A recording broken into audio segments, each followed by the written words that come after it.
नमस्कार। प्रस्तुत है आज का चिंतन। भक्ति का तात्पर्य है उच्च स्तरीय प्यार। लौकिक प्यार में आदान प्रदान मुख्य होता है, जिसमें कोई भौतिक प्रयोजन पूरा होता हो या होने की संभावना हो, उसमें सहज प्यार नहीं उपजता। जिससे कुछ पाना हो उससे दोस्ती बढ़ाई जाती है।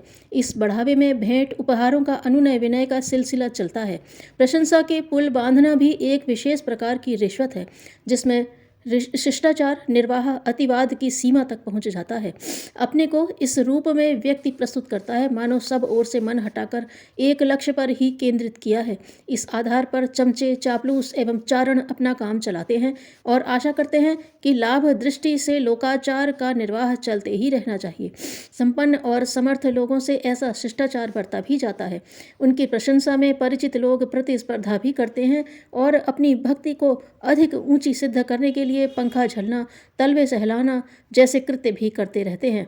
उनकी सुरक्षा, सफाई एवं मनचाही को पूरा करने के लिए अपनी ओर से प्रयत्न करते हैं। परमेश्वर के प्रति ऐसी प्रवंचनाओं का आश्रय लेना व्यर्थ है, क्योंकि घट घटवासी होने के कारण क्रिया के पीछे छिपे उद्देश्य को वह भली भांति जानता है। उसे वह समझने में देर नहीं लगती कि यह मनुहार किस प्रयोजन की पूर्ति के लिए की जा रही है। इतना अंतर तो हर कोई जानता है कि स्वार्थ साधना के लिए मनोकामना पूर्ति का लक्ष्य रखकर की गई मनुहार खिलवाड़ ही होती है। उस पर समझदार ध्यान नहीं देते और किसी की अकारण आकस्मिक पूजा पाठ पर उतरने के साहस से अनभिज्ञ नहीं रहते। ईश्वर नियम स्वरूप है, व्यापक चेतना के रूप में भी उसके नियम अनुबंधों को पालन करने वाले ही प्रगति करते हैं, कहने लायक सफलताएं प्राप्त करते हैं। संसार की तरह आत्मिक क्षेत्र में भी पुरुषार्थ की प्रतिष्ठा है। यह पुरुषार्थ सामने वाले की चापलूसी करने के लिए अपनी पात्रता विकसित करने की दिशा में मोड़ी जानी चाहिए। वर्षा का जल बरसता तो सर्वत्र है, पर एकत्रित वहीं होता है जहाँ जितना गहरा गड्ढा है। टीले की चोटी पर जल भंडार का जमा होना कठिन है। इसके लिए बादलों से अनुरोध करने की अपेक्षा टीले के शिखर को खोदकर इतना गड्ढा बनाने का परिश्रम करना चाहिए जिससे कि किसी कदर जलराशि समा सके।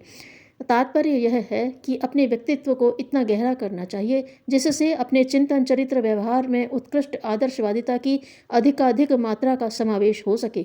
कई तथाकथित भक्तजनों की पूजा परिचर्या की कसौटी यह बनती है कि प्रथम भगवान के दर्शन हो। दर्शन होने पर यह पता चलेगा कि उनके ऊपर हमारी बातों का, पूजा प्रतिष्ठा का प्रभाव हुआ या नहीं।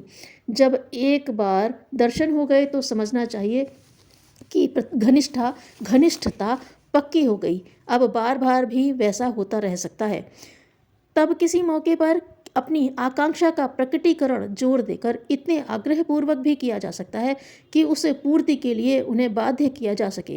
वे चाहते हैं कि इष्ट देव की जैसी भी प्रतिमा उनके मन क्षेत्र में चढ़ी है वही साकार बनकर सामने आ खड़ी हुआ करे। समझा जाना चाहिए कि व्यापक शक्तियों का कोई आकार नहीं होता। पवन सर्वव्यापी है, इसलिए उसके प्रभाव का परिचय पेड़ों के पत्ते हिलते हुए देखकर किया जा सकता है। पर ऐसा अवसर कभी कदाचित ही आता है कि भगवान स्वरूप धारण करके पेड़ के पास पहुँचे और उसकी डालियाँ हिलाएं। निराकार को साकार रूप में चक्षुओं से देख सकना कठिन है। अंतरात्मा में उसका दर्शन श्रद्धा, प्रज्ञा और निष्ठा की अभिवृद्धि के रूप में ही किया जा सकता है। आकार बनाकर प्रकट होने पर वे एकांगी रह जाते हैं। जब एक स्थान पर रहने वाला कलेवर बनाए तो यह कठिनाई खड़ी होती है कि सारे संसार की व्यवस्था कौन चलाएगा। एक देशीय सत्ता तो अपने निकटवर्ती क्षेत्र को ही प्रभावित कर सकती है, एक ही दृश्य का कृत्य में संलग्न हो सकती है और उसका सर्वव्यापी या सुविस्तृत होना कठिन है। कर्मफल का सिद्धांत अकाट्य है। बुराई का दुष्परिणाम और अच्छाई का सत्परिणाम मिलना ही चाहिए। यदि यह उपक्रम ठीक चल रहा हो तो किसी को यह भ्रम नहीं होना चाहिए कि परमेश्वर न्याय और व्यवस्था के रूप में हर जगह विद्यमान नहीं है।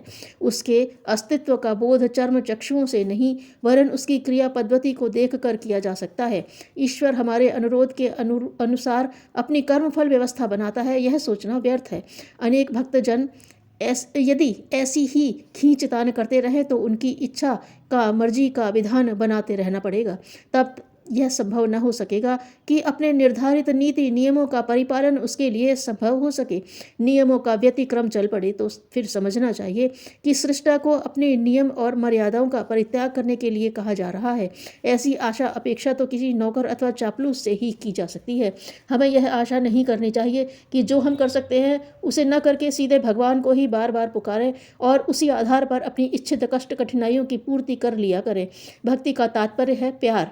सच्चे प्यार में देने की ही उत्कंठा होती है, लेने की आकांक्षा के लिए उत्कंठा मन में उठती ही नहीं।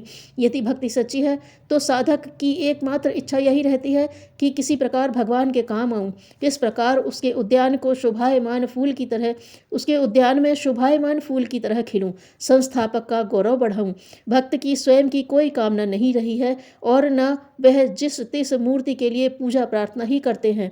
प्रभु के विश्व उद्यान को अधिक सुंदर और समुन्नत बनाने की भावना यदि खिल उठे और लोकमंगल के निमित्त प्रस्तुत करते हुए वह अपने व्यक्तित्व को इस कदर निखारे कि वह अपने आप को नियंता की तरह आत्मशोधन और परमार्थ परिपालन में निरंतर करता रहे, यदि ऐसा बन पड़े तो समझना चाहिए कि भक्ति का स्तर सही है, अस्तु उसकी पूर्ति में भी किसी प्रकार का संदेह नहीं। स्वर्ग मुक्ति सिद्धि चमत्कार दिखाने या ईश्वर को बुला लेने का मनोरथ भक्ति नहीं है, उसमें तो भक्ति और सृष्टा का स्तर भी गिरता है। हमें भक्त और भक्ति की गौरव गरिमा समझनी चाहिए और समझने के उपरांत उसे सही रूप में ही कार्यान्वित करना चाहिए। जैसा तुम्हारा लक्ष्य होगा वैसा ही तुम्हारा जीवन होगा। धन्यवाद।